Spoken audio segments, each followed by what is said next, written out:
Boa tarde. Essa aula de hoje se destina à reposição de conteúdo para a turma do terceiro período B do curso de Direito da Universidade de Rio Verde. Bom, o tema da aula é a norma constitucional no tempo. O que nós vamos estudar nesse tópico? 3 fenômenos importantes para a compreensão do conteúdo que virá adiante. Então, nós estudaremos sobre a recepção, sobre a repristinação e sobre a desconstitucionalização. Iniciando com a recepção, vamos entender uma coisa. Quando eu crio uma Constituição nova, vamos pegar o exemplo da Constituição de 88. Quando ela foi criada, vocês concordam que antes dela existia uma série de leis que nós chamamos de leis infraconstitucionais? O que será que acontece com essas leis anteriores a uma nova Constituição? O que aconteceu com as leis anteriores à Constituição de 88? Bom, para que a gente prossiga, a gente tem que relembrar um detalhe básico, né, simples, pode parecer bobo, mas que é importante para a compreensão. Primeiro, nós temos 2 patamares de normas, pelo menos dentro dessa relação que nós estamos tratando hoje, tá? Especificamente nessa relação que vamos tratar na aula de hoje, que é a da norma constitucional, ou seja, a norma de hierarquia superior, e a norma chamada de infraconstitucional. O que é a norma infraconstitucional? É aquela norma que tem uma hierarquia inferior à Constituição. Exemplo, leis ordinárias, leis complementares, medidas provisórias. Não vamos entrar em detalhes sobre todas as espécies normativas, porque não é o caso agora, mas só para que vocês entendam. Então, exemplo de lei ordinária, Código Civil, tá certo? Então, é uma categoria, né, de lei infraconstitucional, tá? Então, por que isso é importante? É importante para nós compreendermos que nós estamos falando, então, de leis infraconstitucionais, né, ou normas, né, que aí abrange uma outra categoria, que são os chamados atos normativos também, é uma espécie de norma jurídica. Então, essas normas infraconstitucionais que existiam antes da Constituição, como será que elas vão existir a partir da nova Constituição? Elas vão continuar valendo? Elas vão deixar de valer? Como que isso acontece? De que forma que se pode aferir isso? Bom, de acordo com o fenômeno da recepção, somente aquelas normas infraconstitucionais anteriores à Constituição nova, que forem com esta nova Constituição compatíveis, terão condição de se manter em vigência. Então, de acordo com o fenômeno da recepção, né, nós podemos dizer que aquelas normas anteriores à Constituição nova, desde que com ela compatíveis, podem permanecer em vigor. Mas só que não é a única condição, a compatibilidade, para que uma norma possa se manter em vigência com o advento de uma nova Constituição. É preciso também que essa norma, no momento da promulgação da Constituição nova, ela esteja em pleno vigor. Disso decorre que, na situação em que uma nova Constituição seja promulgada e uma norma infraconstitucional esteja no período de vacatio legis, essa norma infraconstitucional não será recepcionada pela Constituição. Bom, apesar de haver uma certa divergência entre autores, quando a gente fala em não recepção, né, ou seja, a não manutenção da vigência de uma norma infraconstitucional com o advento da nova Constituição, em virtude, por exemplo, de incompatibilidade com ela, né? Nessa situação, vai ter autores, né, ou vão existir autores, melhor dizendo, que vão ser favoráveis à ideia de revogação tácita e outros que entendem que não se trata de revogação, mas que o termo correto seria, de fato, não recepção. Porque a revogação ela é feita com normas de mesma natureza. Então, por exemplo, lei ordinária revoga lei ordinária, lei complementar revoga lei complementar. Então, para uma gama de autores, inclusive gostaria de exemplificar, né, o professor Flávio Martins é um dos autores que entendem que só se fala em não recepção e não em revogação tácita, certo? Então, só para deixar isso esclarecido.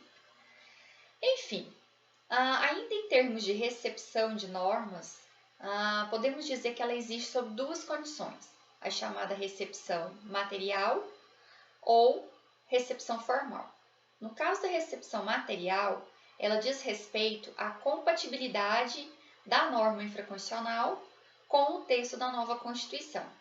O contrário disso, né, a não recepção de cunho material, nós poderíamos exemplificar com o voto permitido ao analfabeto pela Constituição de 88. Né? O Código Eleitoral vigente, ele é de 1965 e ele traz um dispositivo, né, que proibia ao analfabeto de exercer o direito de voto. Então, naquela época, em 65, o analfabeto não poderia nem votar e nem ser eleito. Com o advento da Constituição de 88, foi estendido ao analfabeto o direito de votar. Ele permanece, proibido de ser eleito, mas o direito de votar foi concedido pela Constituição de 88. Ou seja, esse particular, essa norma do Código de 65 que proibia o analfabeto de votar, ela não foi recepcionada pela Constituição de 88 e, portanto, não se aplica.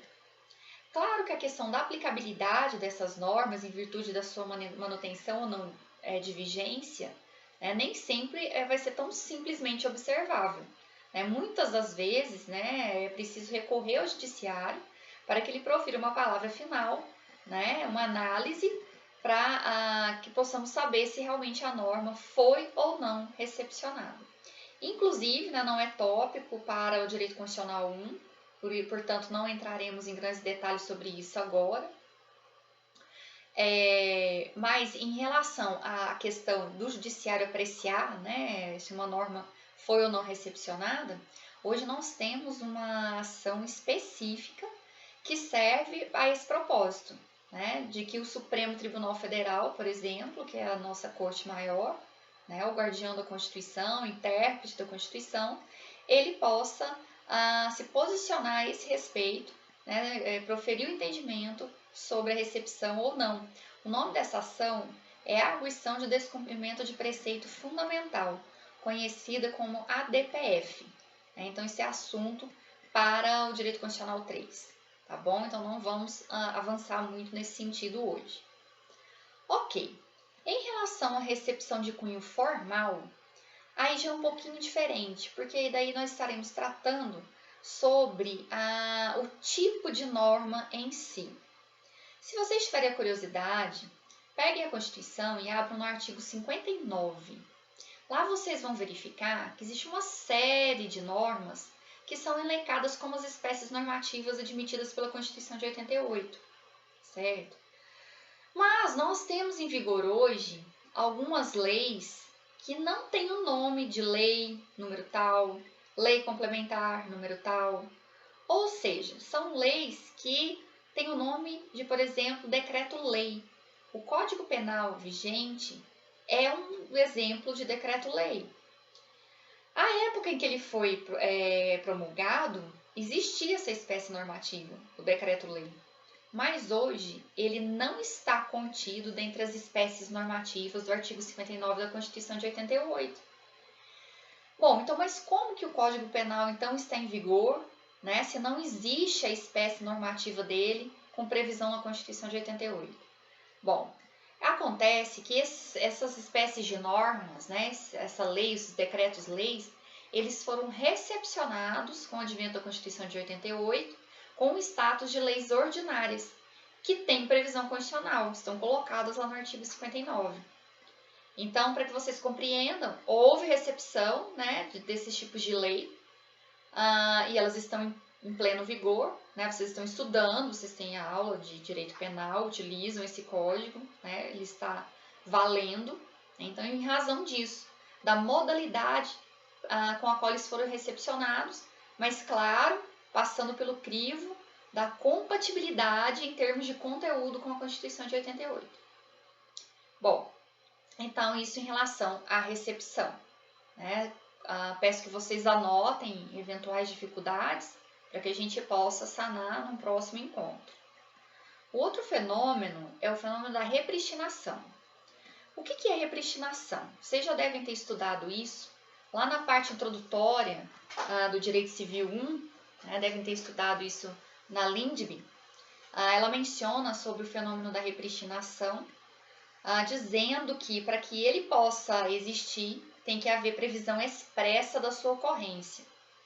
Mas o que é, afinal, repristinação? Se nós formos utilizar uma terminologia bem corriqueira, bem usual, a gente poderia dizer que seria a ressurreição de uma lei já morta, uma lei já revogada. Então, seria possível eu trazer de volta à vigência leis que já foram revogadas no passado? Quando vocês estudaram, né, a questão de repristinação lá da Lindbe, provavelmente o professor usou o seguinte exemplo para vocês. Existe uma lei A que foi revogada por uma lei B, e aí depois veio uma lei C que revogou a lei A, e aí o que acontece com a lei B? Ela volta a valer? Não, não volta a valer.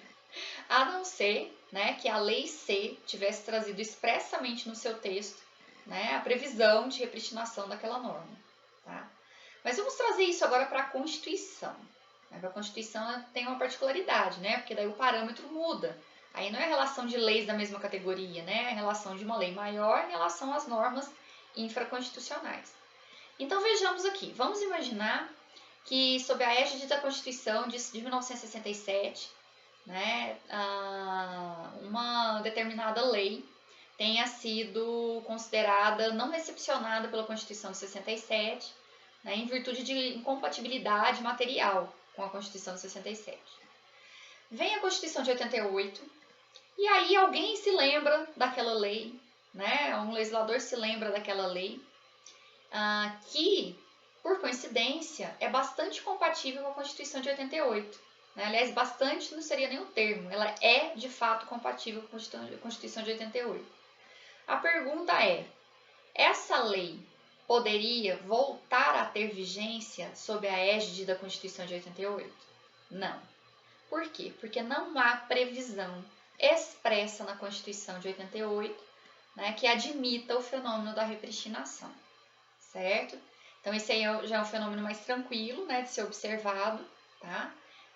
E a gente não tem muito o que acrescentar, né, pelo menos não nesse momento, né, nesse contexto de aula. E, por fim, o último fenômeno, né, que diz respeito à norma constitucional no tempo, nossa aula vai se limitar a esses três, né, repetindo, é o fenômeno da desconstitucionalização. Que fenômeno que é esse? Bom, esse fenômeno não é difícil de entender. Vamos imaginar que se pretenda criar uma nova Constituição esse ano, Constituição de 2019. O legislador constituinte, ao fazer a Constituição de 2019, ele observa determinadas normas da Constituição de 88 que ele acha que são normas legais, normas que são compatíveis com a de 2019, que são normas que não precisariam deixar de existir. O que ele faz? Ele tira essas normas do patamar de constitucional, desconstitucionaliza, portanto, e as coloca no patamar de legislação infraconstitucional, patamar de lei ordinária. Ou seja, por meio de uma previsão expressa da Constituição de 2019, o legislador constituinte diz determinadas partes da Constituição de 88 que continuariam produzindo efeitos, mas no status de leis ordinárias. Então, esse é o fenômeno da desconstitucionalização. Não existe previsão expressa na Constituição de 88, né, para que se pratique a desconstitucionalização no Brasil. Contudo, tem um fato que chama a atenção, bastante recente, que foi um artigo escrito, né, publicado, acerca da reforma da Previdência, né, cuja PEC foi oferecida à apreciação do Congresso Nacional. Então, tem um professor da USP, né, muito respeitado, professor Dr. Marcos Orione, que ele faz um comentário trazendo ao patamar da desconstitucionalização o fato do projeto, né, de emenda constitucional inerente à reforma da Previdência